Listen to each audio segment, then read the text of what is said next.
வணக்கம் ஃப்ரெண்ட்ஸ், இன்றைக்கி நம்ம காரசாரமான சில்லி சிக்கன் எப்படி செய்கிறதுன்னு பார்க்க போகிறோம். நான் இன்றைக்கி 250 கிராம் சிக்கன் எடுத்திருக்கேன். இப்போது கடாயை அடுப்பில் வச்சுட்டு கடாய் சூடானதுக்கப்புறமா கொஞ்சமாக எண்ணெய் ஊற்றிக்கோங்க, தண்ணி ஊற்றிக்கோங்க.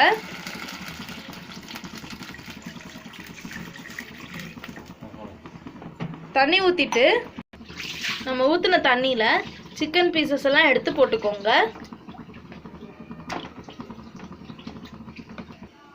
சில்லி சிக்கனுக்கு நம்ம சிக்கனை ஃபஸ்ட்டு தண்ணியில் வேக வச்சிடணும். அந்த தண்ணியில் இப்போ கொஞ்சம் உப்பு போட்டுட்ருக்கோம். கொஞ்சமாக மஞ்சத்தூள் சேர்த்துக்கோங்க. 10 கிராம் இஞ்சி பூண்டு சேர்த்துக்கோங்க. இது 250 கிராம் கறி. இப்போது 10 நிமிஷம் சிக்கன் நல்லா வேகட்டும். இப்போ பாருங்கள், சிக்கன் நல்லா வெந்துருச்சு. இப்போ நம்ம சிக்கனை மட்டும் தனியாக எடுத்துடலாம்.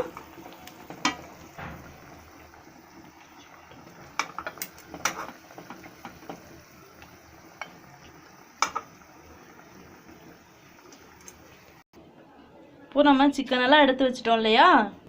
அடுத்து இப்போது கடாய் சூடானதுக்கப்புறமா நம்ம அதில் எண்ணெய் ஊற்றிடலாம். இப்போது எண்ணெய் நல்லா சூடாயிடுச்சு.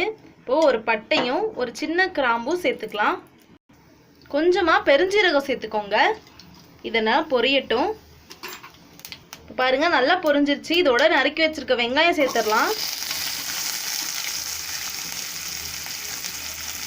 வெங்காயம் பொன்னிறமாக வதங்கியாச்சு. இன்னைக்கு நம்ம பெப்பர் சிக்கன் செய்கிறோம் இல்லையா, அதனால இப்போ சில்லி சிக்கன் செய்ய போகிறோம் இல்லையா, அதனால நம்ம ஒரு குடைமிளகாயை சின்ன சின்னதாக நறுக்கி வச்சுருக்கோம், அதையும் சேர்த்துக்கோங்க. இதோட 3 பச்சை மிளகாய் எடுத்துருக்கோம். மிளகாயும் நல்லா வதக்கிக்கோங்க. பாருங்க, மிளகாய் நல்லா வதங்கிடுச்சு. இப்போ நம்ம தக்காளி சேர்த்துடலாம். தக்காளி சேர்த்துட்டு ஒரு 5 நிமிஷம் தக்காளி நல்லா வதங்கட்டும். இப்போ நம்ம உப்பு சேர்த்து வதக்கலாம். அப்போ தான் எல்லா காயிலையும் உப்பு நல்லா ஏறி இருக்கும், உப்பு பிடிக்கும். எவ்வளோ கலர்ஃபுல்லாக இருக்குது பார்த்தீங்களா. இப்போ பாருங்கள், தக்காளி வெங்காயம் எல்லாமே வதங்கியாச்சு. நம்ம சேர்த்த பச்சை மிளகாவும் நல்லா வதங்கிருச்சு, கொடை மிளகாய் எல்லாமே வதங்கிருச்சு. இப்போ நம்ம சிக்கன் சேர்த்துடலாம். நம்ம வேக வச்சு வச்சுருந்தோம் இல்லையா சிக்கனு, அதையும் இதில் சேர்த்துக்கோங்க. கொஞ்சமாக மஞ்சத்தூள் சேர்த்துக்கோங்க. கொஞ்சமாக மிளகாய் தூள் சேர்த்துக்கோங்க. ஏன்னா நம்ம பச்சை மிளகாய் ஆல்ரெடி சேர்த்துருக்கோம், அதுக்காக தான். கொஞ்சமாக மல்லித்தூள் சேர்த்துக்கோங்க. கொஞ்சமாக ஜீரகத்தூள் சேர்த்துக்கோங்க. இப்போ நம்ம மசாலா பொருட்கள்லாம் சேர்த்ததுக்கப்புறம் கொஞ்சமாக எண்ணெய் சேர்த்துக்கோங்க.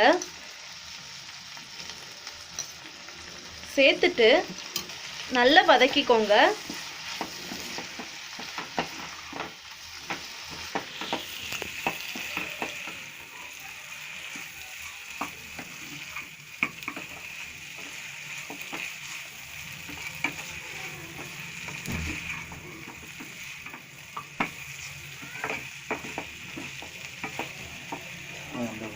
இதில் கொஞ்சமாக தயிர் சேர்த்துக்கோங்க.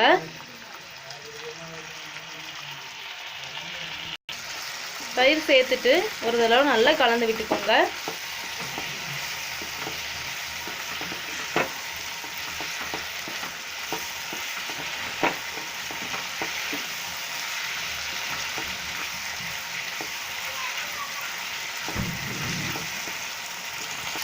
இப்போது ஒரு 5 நிமிஷம் இந்த மாதிரி நல்லா ஃப்ரை ஆகிட்டு இருக்கட்டும். தயிர் ஊற்றினதுக்கு அப்புறமா ஒரு 5 நிமிஷம் இருக்கணும்.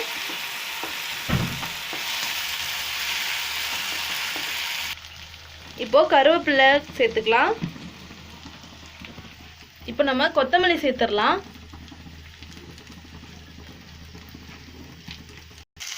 இப்போ பாருங்கள், நல்லா கோல்டன் ப்ரௌன் ஆயிடுச்சு. இப்போ நம்ம எடுத்துடலாம். சூப்பரான காரசாரமான சில்லி சிக்கன் ரெடி ஆயிடுச்சு. இந்த சில்லி சிக்கனை நீங்களும் கண்டிப்பாக உங்கள் வீட்டில் ட்ரை பண்ணி பாருங்கள். உங்களுக்கு இந்த வீடியோ பிடிச்சிருந்துச்சுன்னா லைக் பண்ணுங்கள், ஷேர் பண்ணுங்கள், மறக்காமல் சப்ஸ்கிரைப் பண்ணுங்கள் ஃப்ரெண்ட்ஸ். தேங்க்ஸ் ஃபார் வாட்சிங்.